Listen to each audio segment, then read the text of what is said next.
26 जनवरी को गणतंत्र दिवस की परेड कई मायनों में खास रहने वाली है, क्योंकि इस बार मेड इन इंडिया हथियारों और सैन्य वाहनों पर ज्यादा जोर रहेगा। गणतंत्र दिवस परेड में कपिध्वज नाम से वाहन को प्रदर्शित किया जाएगा, जो जमीन और पानी दोनों पर चलने में सक्षम है। इसका नाम महाभारत काल के अर्जुन के रथ पर रखा गया है। उस रथ पर बजरंग बली का ध्वज भी लगा हुआ था। इसके अलावा चेतक नाम का एक ऑल टेरेन वाहन भी प्रदर्शित किया जाएगा, जिसमें भारतीय सेना की तरफ से अलग अलग ऑपरेशनों में प्रयोग होने वाले और वाहन भी शामिल होंगे। परेड में भाग लेने वाले वाहनों के कंटीजेंट कमांडर ने सशस्त्र बलों के इन दो वाहनों की खासियत को बताया। जैसा कि आप देख सकते हैं, इन दोनों की बनावट एकदम अलग है। पहले जो पीछे जो कपिध्वज व्हीकल है, स्पेशलिस्ट मोबिलिटी व्हीकल, उसके बनावट इस तरीके से है क्योंकि वो एक एम्फीबियस व्हीकल है। एम्फीबियस व्हीकल मतलब मैं उसको हर तरीके के टेरेन में, चाहे पानी हो, चाहे दलदली इलाका हो, चाहे ज़मीनी पथरीली इलाका हो, मैं तीनों जगह पे उसको यूज़ कर सकता हूँ, उसको डिप्लॉय कर सकता हूँ। बट जो ऑल टेरेन व्हीकल है वो एक एम्फीबियस व्हीकल नहीं है, तो उसको सिर्फ ज़मीनी इलाकों में ही मैं यूज़ कर सकता हूँ। बट ज़मीनी इलाकों में भी हर तरीके के इलाकों में जाती है ये, चाहे पथरीले इलाका हो, चाहे फिर वो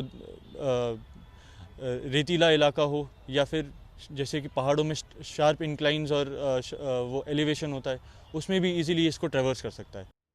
कैप्टन लक्षेश ने बताया कि ऑल टेरेन व्हीकल को केवल जमीन पर ही तैनात किया जा सकता है, लेकिन ये भारतीय सेना को क्रॉस कंट्री मोबिलिटी की सुविधा देता है और इसका उपयोग न केवल युद्ध के हालातों में किया जाता है, बल्कि उन दूर दराज के इलाकों में तैनात सैनिकों तक सामान पहुंचाने के लिए भी किया जाता है, जहां बाकी वाहनों से आसानी से नहीं पहुंचा जा सकता। राजपूत योद्धा महाराणा प्रताप के घोड़े चेतक के नाम पर रखे गए चेतक वाहन को कठिन और विपरीत परिस्थितियों में मेडिकल इवैक्यूएशंस के लिए भी इस्तेमाल किया जाता है। सारथ इन्फेंट्री कॉम्बैट वाहन उन्नत क्षमताओं के साथ आता है। खासतौर से अंधेरे में ऑपरेशन के लिए इसे बनाया गया है।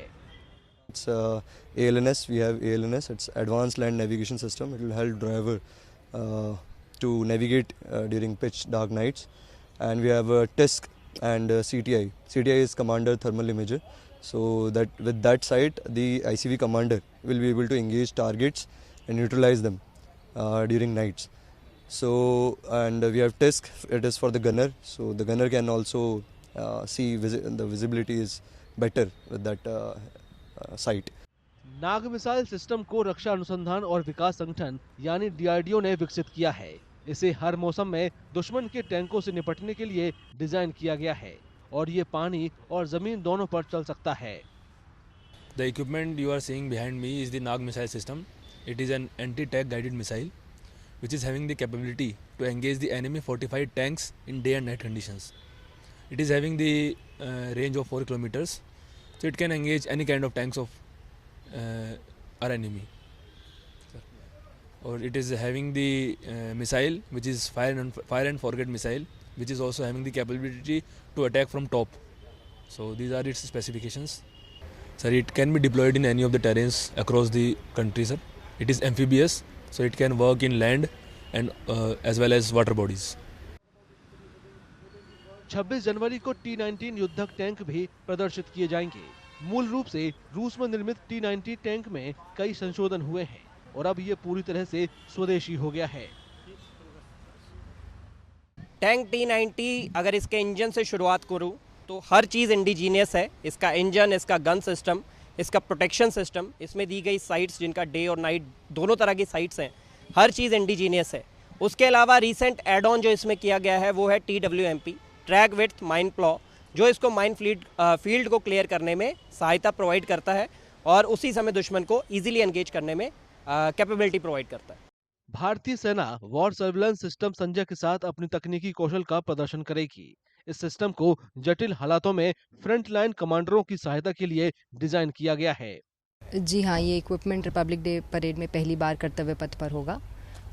ये भारत इलेक्ट्रॉनिक्स और इंडियन आर्मी द्वारा जॉइंटली बनाया गया है। इंडिजिनस इक्विपमेंट है, 80% इंडिजिनस है और एक बहुत ही कारगर स्टेप है हमारे आत्मनिर्भर भारत की ओर। बैटलफील्ड सर्वेलेंस सिस्टम, जिसका नाम संजय भी है, ये एक ऑटोमेटेड सिस्टम है।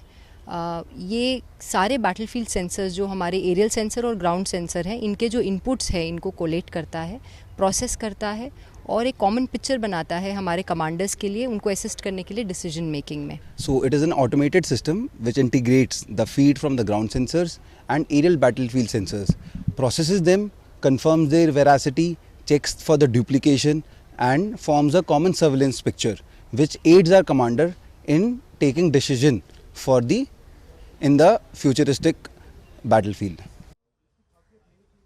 भारतीय सेना गणतंत्र दिवस परेड में सैनिकों और उपकरणों को तेजी से लाने ले जाने के लिए शॉर्ट स्पैन ब्रिजिंग सिस्टम को भी प्रदर्शित करेगी।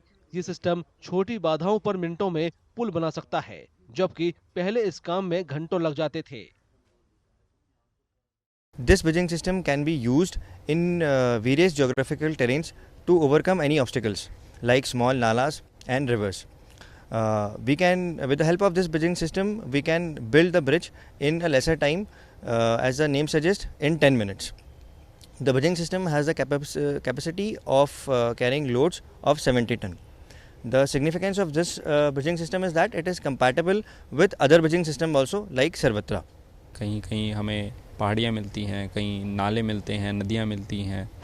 उन सब जगहों को कवर करने के लिए हमें एक ब्रिज, जो पहले हम लॉन्च करते थे वो मैनुअली लॉन्च करते थे, हमारे जवान उन ब्रिजेस को लॉन्च करते थे और वो ब्रिज लॉन्च करने में, बनाने में घंटों का समय लग जाता था।